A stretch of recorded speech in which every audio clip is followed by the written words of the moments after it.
Today's vlog is all about visiting Salem, Massachusetts on a long, spooky weekend in October. Now, I haven't been to Salem not in October, but I cannot imagine anything better.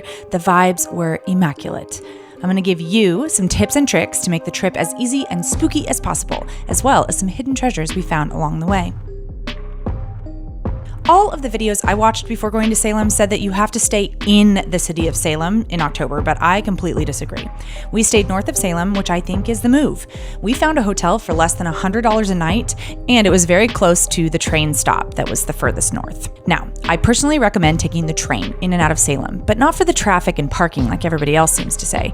It's absolutely beautiful to take the train. And during the month of October, the train runs well after midnight, so you can stay in town as long as you'd like.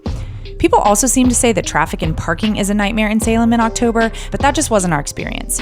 One day we took the train and the other 2 days we drove. We didn't have hardly any traffic, and we found close and cheap street parking every time we drove. Once you get into Salem, almost everything is centrally located and very, very walkable.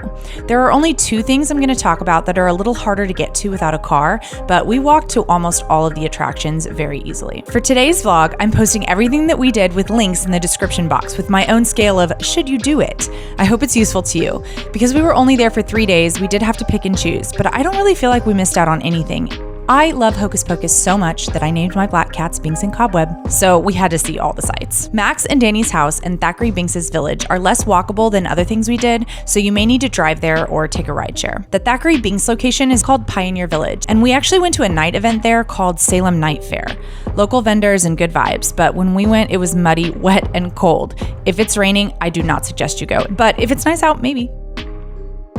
Once you're done seeing all of the sights, go see Hocus Pocus in Salem at Salem Cinema in the Witch City Mall. It was actually one of the highlights of the whole trip, and I've seen Hocus Pocus a million times.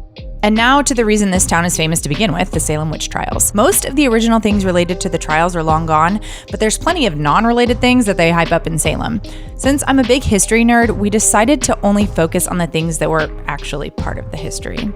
The first must-do visit is the memorial. It's a beautiful memorial with granite benches representing each of the 20 victims. Take some time to walk around and pay your respects. The victims aren't buried there, but they are honored there well. We also bought tickets online in advance for the Peabody, Essex Museum. This museum has the only viewable, authentic historic objects tied to the victims. This, in my opinion, is the one place we didn't spend enough time. The museum is gorgeous and has tons of amazing exhibits, not just about the witch trials. I would not miss this museum and would skip a lot of the cheesy stuff and go here instead if you have to choose.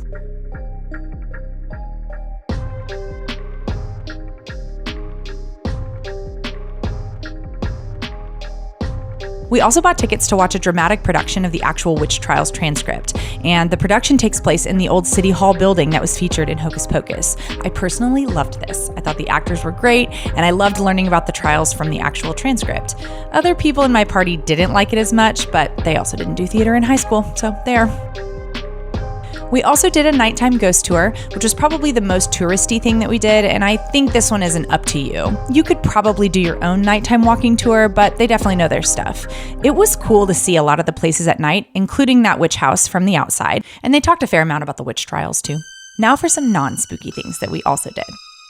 We stopped by the Salem Public Library and explored, and I used the restroom, more on that later, and made a donation for a cool, unique Salem souvenir, an old book.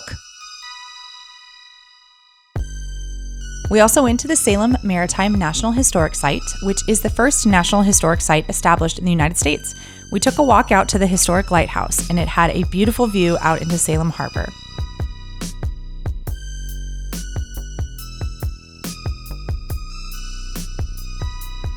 Nearby to that is the Ye Olde Pepper Candy Company, which is America's oldest candy company, where we picked up some lemon and peppermint Gibraltars, which are the first commercially sold candies in the United States.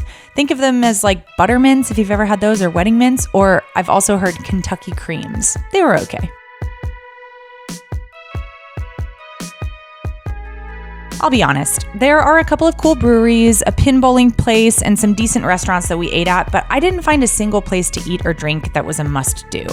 The closest was probably the restaurant at the top of the Hotel Salem, but that's just because I love rooftop restaurants. I'd eat cheap and save your money for shopping. And there's plenty of shopping to do. You can spend a fortune on witchy items in the tons of shops they have, and trust me, because I did. And after that, there's plenty of things to see and do. I personally loved just walking around and people watching. There are a lot of people for sure. And there are street performers, costumes, and generally just great vibes. Oh, and just a note, bathrooms are few and far between. Every time you go to a restaurant, make sure you use their restroom because most places do not have public restrooms, and it might be a while before you get to another one without a long walk and a huge line for the public restrooms they do have.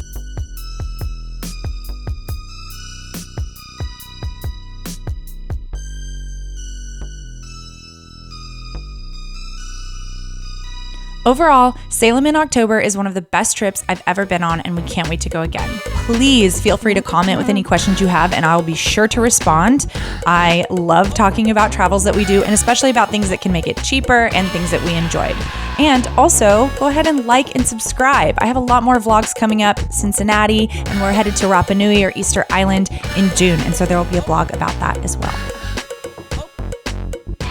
I hope this helped you a little bit with your planning, and I hope you have the best and spookiest time in Salem.